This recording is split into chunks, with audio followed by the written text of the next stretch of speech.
So good afternoon. Let me just start by reminding folks that our emergency order regarding non-essential businesses goes into effect basically now. The Department of Public Health has also issued a stay-at-home advisory, which we talked about yesterday. This outlines the self-isolation and social distancing protocols that everyone needs to pay very close attention to. We know that these measures that we've outlined yesterday are going to be very difficult and inconvenient for many.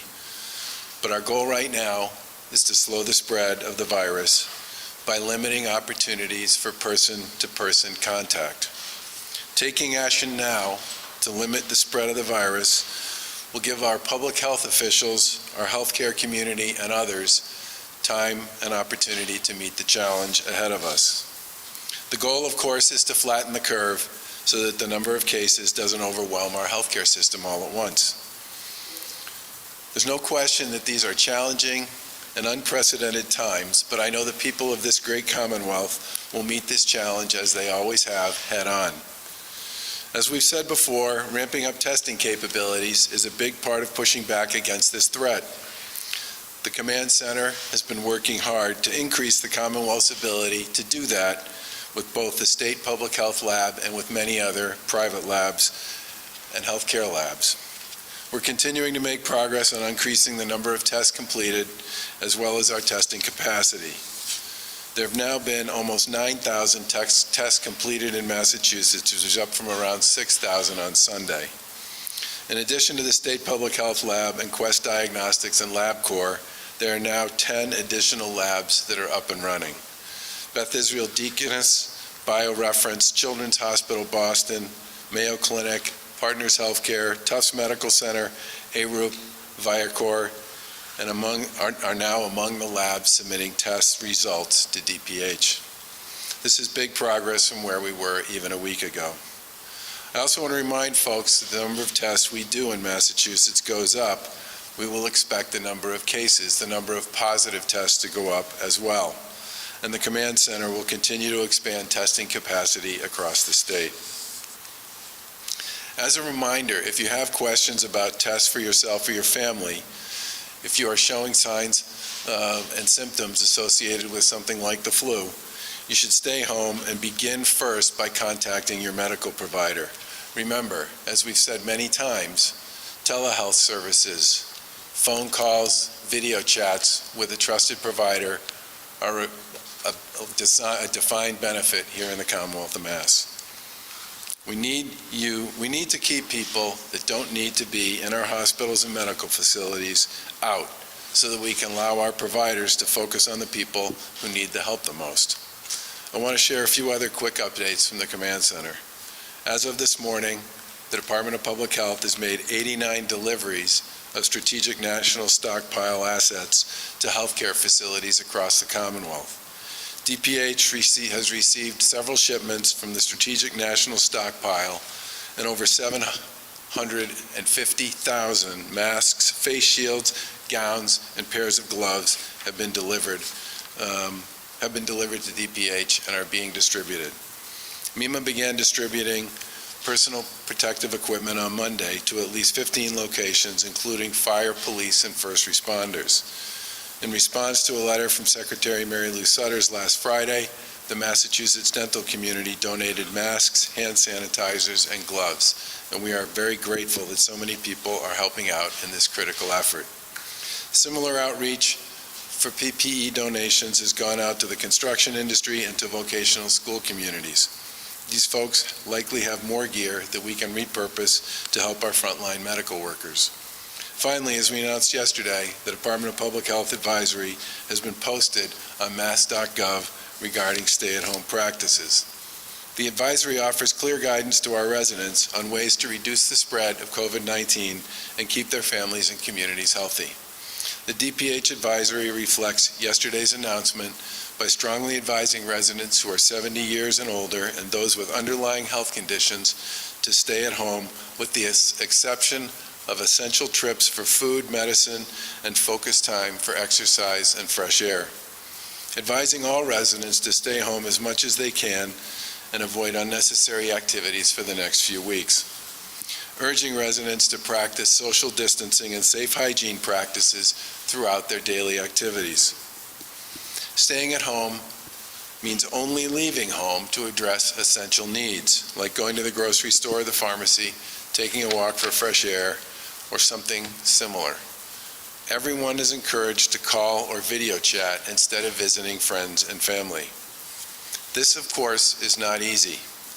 It's not what we're used to doing with our family and our friends, but it's hugely important, and it is one very significant way everyone can participate in stopping the spread of COVID-19, and especially in keeping loved ones safe.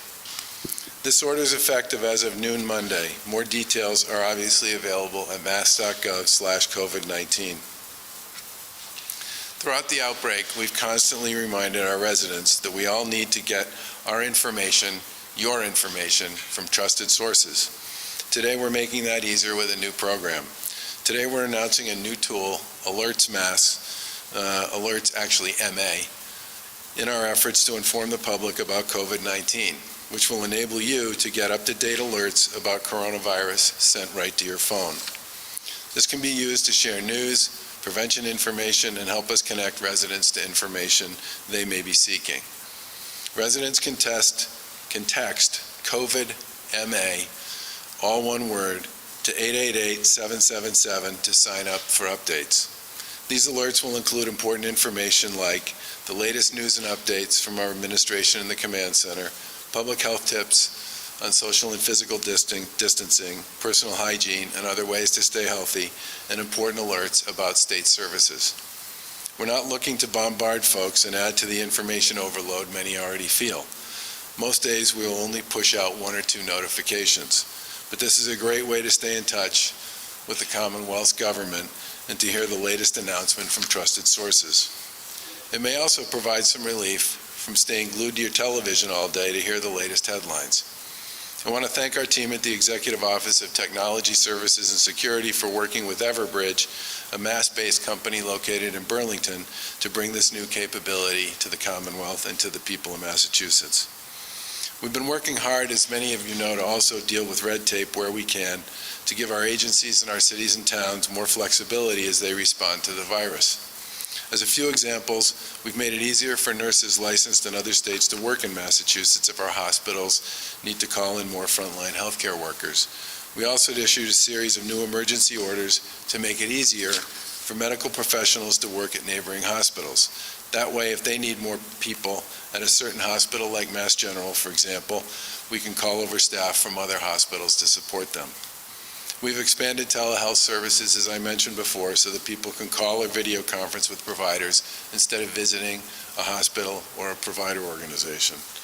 And we've issued relaxed administrative requirements so more physicians' assistants can work on supporting treatment for COVID-19 patients instead of their other assignments, such as elective surgeries. A lot's been done to support our healthcare system and other functions of government. And today we're pleased to introduce a new piece of legislation that cuts red tape for our cities and towns. As former local officials, Lieutenant Governor Polito and I understand the challenges that cities and towns deal with every day. As we all battle COVID-19, our municipalities need new tools and resources to ensure the continuity of local government and to support the needs of their residents. Our local leaders obviously are focused on ensuring the health and safety of their residents, and our goal with this new bill we're filing today is to cut down on some of the bureaucratic processes they would typically need to go through or could go through if they could actually meet physically. The Lieutenant Governor will provide some details on this bill in a minute. For the last 2 days, we've all been following closely the developments in Washington. The debate around the economic aid package in the Senate, well, frankly, it's been appalling, but I can't say I'm surprised. I've watched and seen governors and mayors and other elected officials completely shift their focus to the task at hand without the slightest partisan bend. So I know it's possible, if they choose to, for DC to do the same. I think we all hope and try to be confident that Congress will get the job done and soon, because this kind of partisan behavior is simply not an option now. It may take a little longer than it should. In fact, it already has for Washington to come around, but I'm hopeful and confident that they will, and that they will soon. As I said, governors, mayors, and other elected officials at the state and local level are stepping up on this. We've been very pleased that we've had a chance to talk to and engage with many of them over the course of the past several weeks. I myself have probably talked either directly or on calls with more than 40 of our nation's governors over the past 14 days. And they are all stepping up for their states and doing everything they possibly can to help their people stay safe throughout this crisis. And as we all know, these are very uncertain and challenging times, and the situation's changing and evolving constantly. We remain enormously thankful that the residents of the Commonwealth of Massachusetts have brought determination, guile, creativity, and guts to this process. And we appreciate enormously their commitment to staying home, distancing themselves from what would be otherwise traditional person-to-person contact, engaging in the kind of personal hygiene that's critical to keep them and their family members and friends safe, and doing all that they can to stop the spread. Residents can stay up to date on the latest information from trusted sources by visiting mass.gov/COVID-19, calling 211 with questions, which at this point has answered and responded to thousands and thousands of inquiries. Sign up for this new text update by texting COVID-MA, one word, to 888-777, and get your news from reliable sources, wherever they may be. I now want to turn the podium over to Lieutenant Governor Polito, who can talk a little bit more about this municipal legislation we're filing today. Thank you. Good afternoon, and thank you, Governor Baker, and thank all of you for listening in to the latest updates that we can share with you. As the governor indicated, the COVID-19 has touched every aspect of our lives. It seems like every day there are new ways that we can determine how to approach this, serve the people of this Commonwealth better, and to respond, react, and do what's necessary to keep the people of this Commonwealth safe. When I think about keeping this Commonwealth safe, there's no doubt in my mind or the governor's that we couldn't do this without the support and without the work with our partners at the local level. Overnight, just for instance, you have communities like Brookline and Northbridge and Sutton having emergency responders put out major fires. You have local government figuring out how their workforce comes to their city or town hall or works remotely to continue to deliver services to the people of the community. And of course, now ramping up more efforts through their boards of health and basically mobilizing their operation centers and teams to help us combat the COVID-19 epidemic. It's clear that we have to stick together, but stick together in a time where social distancing is becoming and is very much a real part of our lives. So it's just really a thank you and appreciation and a great statement of value to the men and women who literally wake up every day in our communities and go to work to support the people of our 351 cities and towns. In local government, they certainly have some basic things that they need to do, but there are rules also that they need to abide by. And in order for them to be more flexible, more able to make decisions and respond to the needs of the people in their community, there are some things that we in the executive branch and the legislature will need to do to support them. First of all, when it comes to education, we all know that our schools have been out of in-class learning now for over a week. And we, at the same time, working with the department, know that we need to give school districts more flexibility about how they can work with the Student Opportunity Act. For instance, extending the April 1st deadline for the 3-year plan that they need to prepare is something that Commissioner Riley has asked us to seek support for. Thinking about the Board of Elementary and Secondary Education, with the recommendation of Commissioner Riley, they need to think about the guidance and standards for high school graduation. We also need to work with the department and the commissioner to how to modify or utilize or waive MCAS requirements that have been such a major piece of the quality of the public education that we offer here in the Commonwealth to uphold standards. These are some very significant and real issues that our local partners and our department are working with to sort out the impact on public education here in our Commonwealth. The package also includes some changes relative to municipal finance, giving more flexibility to our regional school districts who are also in need of proposing and passing budgets for the next fiscal year, but the statutorily required vote that they need to take in order to process a budget, giving them some flexibility about how they do that so that they still have a budget to be able to work with to deliver education resources as needed. When it comes to our taxpayers, our local taxpayers, giving them more flexibility to pay their taxes without incurring penalties. Many of you know that the tax date in some municipalities is May 1st, allowing them to change that date to June 1st is something that they are looking for flexibility around. Think about local projects and permitting. Some of these matters are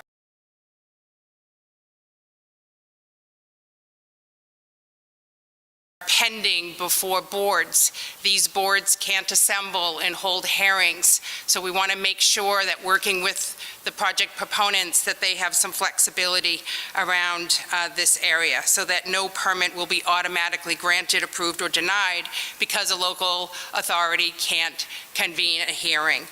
Any permit that is currently valid will not lapse or expire during this state of emergency so that it can be acted on at a time when it's appropriate for that body to issue it. Applications for permits will be filed electronically to eliminate the in-person filing at their municipal building. The suspension of any requirement that a hearing on a permit application be held within a certain period until 45 days after this state of emergency will give our local communities more flexibility around projects, permitting, and related issues there.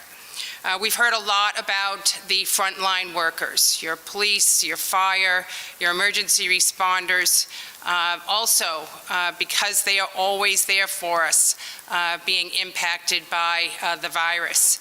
And when they come offline because they need to isolate or quarantine or recover, the municipalities need a redundant workforce to be able to respond to the local calls. They've asked us to work with them so that retirees who are collecting pensions can return to work at the local level if we adjust salaries and wage hours that are currently limiting their ability to go and do that work. Think about law enforcement and their process to get a search warrant on a criminal matter. The process requires them to go physically to a courthouse for a judge or a clerk magistrate to issue a search warrant. We're requesting that that process be converted to an electronic signature process. Just amazing the details of how government works, but in a crisis like this, these adjustments need to be made so that it can continue to work. We've heard a lot from our local businesses, especially our restaurants.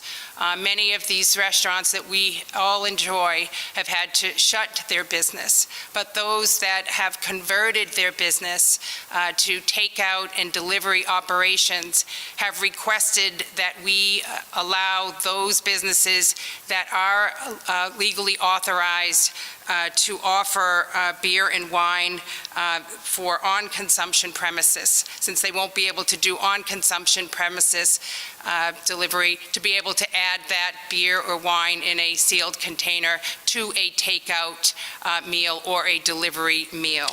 So that is also included in this municipal relief package.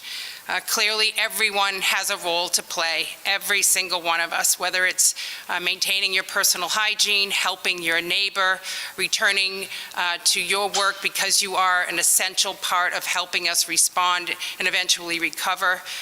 We know that we will all do better when we work together, and I just want to thank everyone for their understanding, but their diligence to take this seriously and to do your part. I'd now like to turn